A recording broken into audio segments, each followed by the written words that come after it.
Wahabi ini sudah tidak asing lagi dan sudah menjadi rahasia umum bahwa kelompok Wahabi ini nisbat kepada Syekh Muhammad bin Abdul Wahab An-Najdi. Jadi diambil dari nama ayah pendirinya, Syekh Muhammad bin Abdul Wahab An-Najdi. Dan ini bukan aliran salaf, karena Wahabi ini baru muncul ke sekarang kira-kira berusia 200 tahun. Hanya mereka ini memang senang ngaku-ngaku salaf.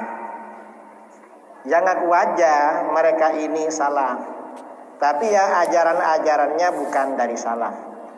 Pandangan-pandangan Wahabi yang berbeda dengan mayoritas umat Islam itu sebagian besar itu dari abad ke-8 Hijriah, yaitu Syekh Ahmad Ibnu Taimiyah, Syekh Ibnu Taimiyah yang hidup akhir abad ke-7 awal abad ke-8 Hijriah. Setelah Syekh Ibnu Taimiyah ini meninggal, kemudian ajarannya juga habis, kecuali hanya beberapa muridnya yang mengikuti. Setelah itu punah. Lalu kemudian diangkat kembali pada abad ke-12 oleh Syekh Muhammad bin Abdul Wahab An-Najdi. Walhasil Syekh Muhammad bin Abdul Wahab An-Najdi dalam ajaran-ajaran Wahabi ini sanadnya terputus kepada Syekh Ibnu Taimiyah. Terputus. Karena terputus selama 600 tahun. Dan ini hanya mentok dari Syekh Ibnu Taimiyah. Sebelum Ibnu Taimiyah ajaran itu tidak ada. Karenanya ya bukan ajaran salaf sebenarnya. Hanya mereka suka mengaku-ngaku salaf. Kalau salaf yang asli ya mazhab 4 itu. Yang ada sekarang Hanafi, Maliki, Syafi'i, Hambali. Itu yang benar-benar salaf. Dan kalau yang kita ikuti ini memang Ahlus Sunnah wal Jamaah itu memang selalu istiqomah konsisten dengan ajaran salaf. Jadi begitu. Ada program-program untuk menjauhkan umat Islam dari ajaran Islam. Dan itu terus berlaku. Dan ini macam-macam. Kelompok-kelompok yang menjauhkan umat Islam dari ajaran Islam ini bermacam-macam.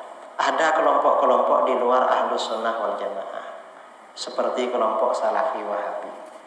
Kelompok Salafi Wahabi ini berusaha menjauhkan umat Islam dari ajaran Islam. Cuma caranya beda, caranya pakai agama. Tapi mereka mengajak meninggalkan ajaran-ajaran agama, pakai bahasa agama, pakai bahasa mengikuti Al-Quran dan Hadis. Ya sebenarnya ya bukan, Al-Quran Hadis ini hanya dijadikan tameng aja. Sebenarnya agar umat Islam semakin jauh dari ajaran Islam. Nah, ini kelompok-kelompok di luar Ahlus Sunnah wal Jamaah. Ini contoh ya, contoh Salafi Wahabi. Salafi Wahabi ini kan ngajak kembali kepada Al-Quran dan Hadis. Slogannya seperti itu, pada Al-Quran dan Hadis. Tapi apa yang dilarang oleh Salafi Wahabi? Amalan-amalan ibadah. Yang dilarang itu ibadah. Mengapa dilarang? Alasannya syirik. Lah ibadah itu dibilang syirik sekarang. Syirik. Contoh yang disyirikkan itu apa? Yang disyirikkan oleh Salafi Wahabi seperti tawassul, tabarruk, istighatsah. Padahal itu bukan syirik, itu justru ajaran Al-Quran. Istighatsah, tawassul, tabarruk itu ajaran Al-Quran. Cuma Wahabi salah memahami di dalam masalah ini, lalu disyirikkan. Orang dijauhkan dari beribadah. Ini contoh. Dan mereka di akhir zaman ini saudara, orang-orang merusak Islam itu pakai Al-Quran. Pakai Al-Quran. Orang-orang menjauhkan umat dari ajaran agama itu pakai agama.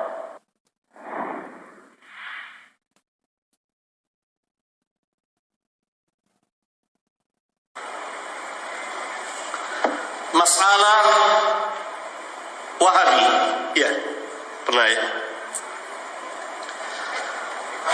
Wahabi adalah penamaan yang diberikan kepada sebagian musuh-musuh Islam, kepada Ahlus Sunnah, yakni ketika dakwah Syekh Muhammad bin Abdul Wahhab diterima oleh kaum muslimin dan menyebar ke dunia Islam, dan kaum muslimin kembali kepada Alkitab dan Sunnah. Syekh tidak membawa ajaran baru. Saya kira kebanyakan dari mereka yang melemparkan tuduhan Wahabi kepada dakwah Syekh Muhammad tidak banyak yang membaca kitab-kitabnya. Adakah kitab-kitabnya menyalahi Alkitab dan Sunnah? Adakah kitab-kitabnya menyelisihi para ulama Ahlus Sunnah wal Jamaah? Adakah dakwanya berlawanan dengan dakwah para imam di dalam agama kita ini? Saya kira mereka tidak banyak mengetahuinya, kecuali di seputar tuduhan, dari satu tuduhan kepada tuduhan yang lain.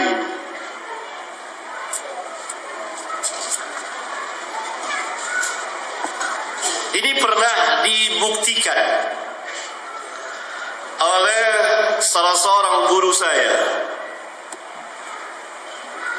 kepada sebagian kiai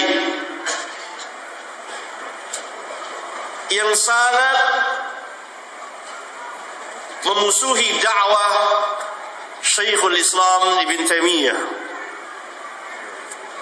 padahal tidak pernah membaca kitabnya, tidak pernah sama sekali mengetahui dakwahnya. Diberikanlah sebuah kitab, setelah dihilangkan nama penulisnya, cover depannya dihilangkan, karena dia seorang kiai, sebahasa Arab, baca kitab, bagus apa tidak? Baca. Bagus. Berdalil qala Allah, qala Rasul, qala Allah. Apanya?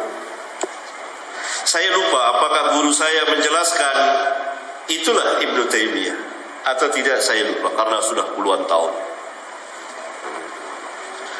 Tidak pernah membaca, tidak pernah mengkaji, kecuali tuduhan. Demikian juga dengan Wahabi. Nah, waktu itu dunia Islam,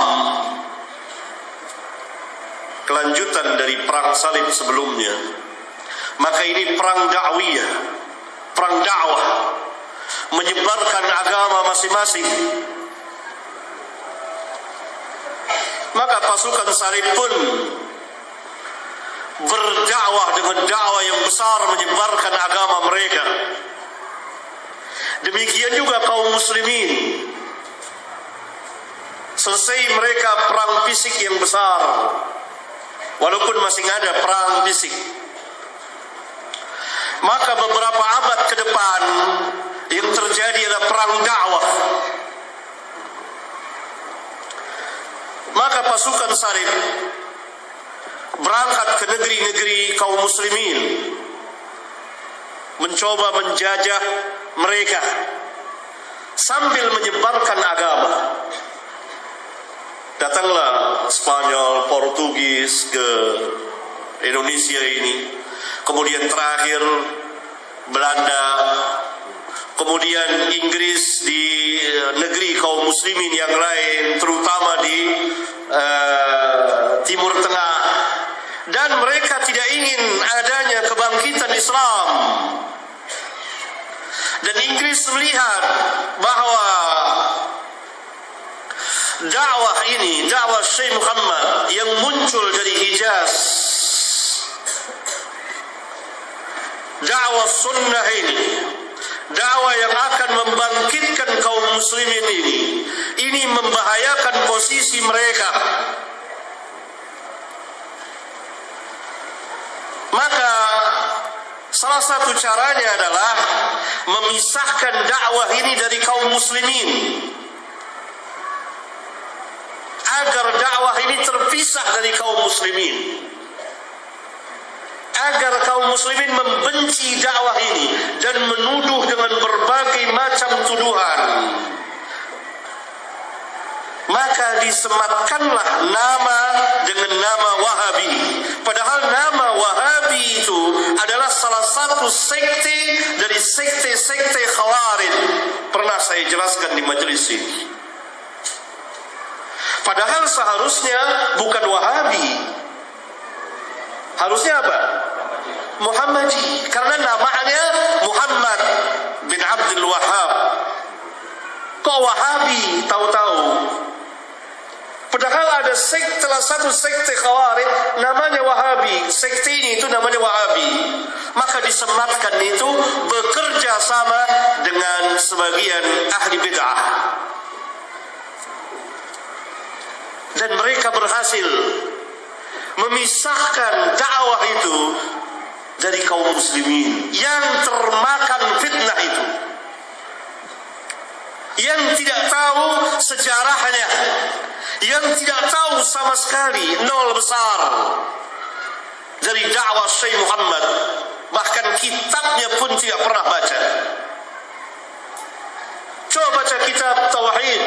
Kita tidak memaksumkan Syekh Muhammad, tidak. Beliau manusia seperti manusia yang lainnya, bisa salah dan bisa benar.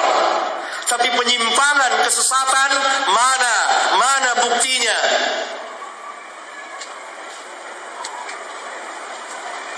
Saya pernah juga menjelaskan, dan ketika kita membahas di muqaddimah pertama,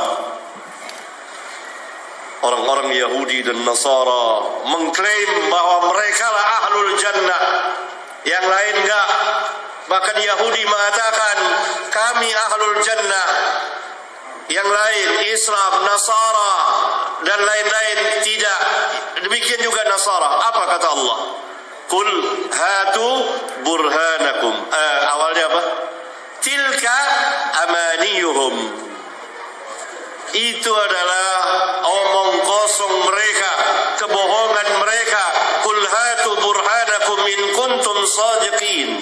Ini ayat merupakan kaidah azimah, kaidah yang sangat agung, kaidah yang sangat besar, bahwa segala sesuatu pernyataan iya atau tidak memerlukan pembuktian ilmiah. Saya ulang, segala pernyataan iya atau tidak, perintah atau larangan, benar atau sesat, surga atau neraka, dan seterusnya memerlukan pembuktian ilmiah. Mana buktinya? Qul hatu burhanakum in kuntum shadiqin, kata Allah. Jika kamu memang orang-orang yang benar, bahwa kamu, hei Yahudi dan Nasara, ahlul jannah, mana burhan? Hanya Islam yang memiliki burhan syar'iyyun wa aqliyyun. Qul hadhihi sabili ad'u ila Allah ala basiratin. Katakan, ini jalanku, yakni jalanku yang lurus. Aku ajak manusia ke jalan Allah atas dasar